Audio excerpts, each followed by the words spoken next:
दोस्तों, आज हम बात करने जा रहे हैं उस रिश्ते की जो न किसी स्वार्थ से शुरू होता है, न किसी शर्त पर टिकता है। वो रिश्ता है माँ बाप का।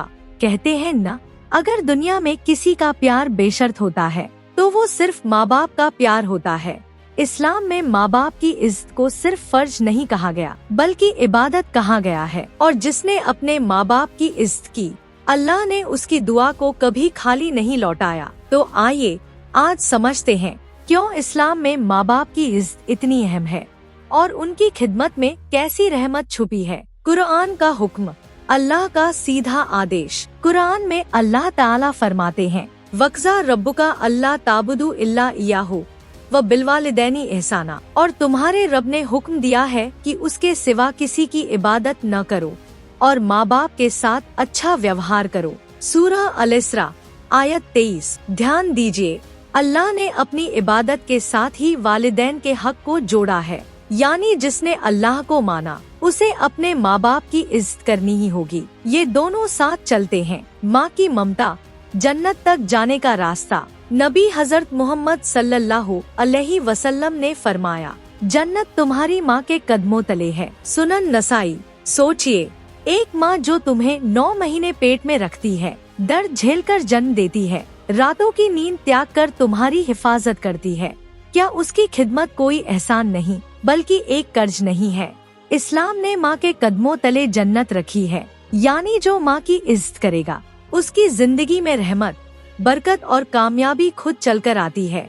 बाप का साया, अल्लाह की रहमत का साया। नबी हजरत मोहम्मद सल्लल्लाहु अलैहि वसल्लम ने फरमाया, बाप जन्नत के दरवाजों में से एक दरवाजा है। तिर्मिजी। बाप वो है जो अपने बच्चों के लिए खुद भूखा रहता है लेकिन बच्चों के पेट भरने की फिक्र करता है। वो कभी शिकायत नहीं करता, बस मुस्कुरा कर कहता है, कोई बात नहीं, मेरे बच्चे खुश रहें। इस्लाम सिखाता है कि अगर तुमने अपने बाप का दिल दुखाया तो तुमने जन्नत का एक दरवाजा खुद बंद कर लिया। माँ बाप की खिदमत, दुआओं का खजाना। नबी हजरत मोहम्मद सल्लल्लाहु अलैहि वसल्लम ने फरमाया, जिसने अपने माँ बाप को बुजुर्गी में पाया और उनकी खिदमत करके जन्नत हासिल न की, वो बदनसीब है। मुस्लिम शरीफ। यानी माँ बाप का बूढ़ा होना तुम्हारे लिए इम्तिहान नहीं बल्कि रहमत का मौका है। उनके झुर्रियों भरे हाथों में वो बरकत है जिसे कोई दौलत नहीं खरीद सकती। उनकी दुआओं में वो असर है जो किसी तावीज या अमल में नहीं मिलता। अगर माँ बाप दुनिया से चले जाएं, अगर तुम्हारे माँ बाप अब इस दुनिया में नहीं है, तो याद रखो, इस्लाम ने तब भी उनका हक रखा है। नबी हजरत मोहम्मद सल्लल्लाहु अलैहि वसल्लम ने सिखाया, उनके लिए दुआ करो, उनके रिश्तेदारों का एहतराम करो और उनके दोस्तों से अच्छा बर्ताव करो। यानी उनका इंतकाल भी तुम्हारी जिम्मेदारी को खत्म नहीं करता।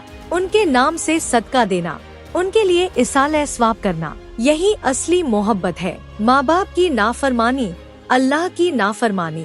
नबी हजरत मोहम्मद सल्लल्लाहु अलैहि वसल्लम ने फरमाया, अल्लाह की रजामंदी माँ बाप की रजामंदी में है और अल्लाह की नाराजगी माँ बाप की नाराजगी में। तिर्मिजी।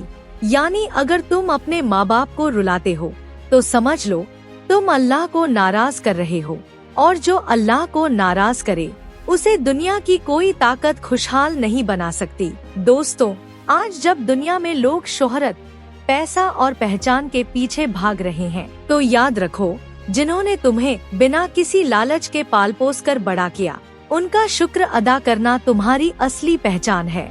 अगर तुम चाहते हो कि तुम्हारी जिंदगी में बरकत हो, रोजी में इजाफा हो, दिल को सुकून मिले, तो बस एक काम करो, माँ बाप के दिल से दुआ निकलवाओ, क्योंकि दुनिया की हर दुआ का जवाब देर से आता है। अल्लाह की इबादत और माँ बाप की इज्जत दोनों एक साथ जुड़े हुए हैं। जो शख्स अल्लाह से मोहब्बत करता है वो अपने माँ बाप के साथ भी नरमी और रहम से पेश आता है, लेकिन माँ बाप की दुआ का असर उसी वक्त उतरता है। अल्लाह हम सबको अपने माँ बाप की कद्र करने की तौफीक दे। आमीन।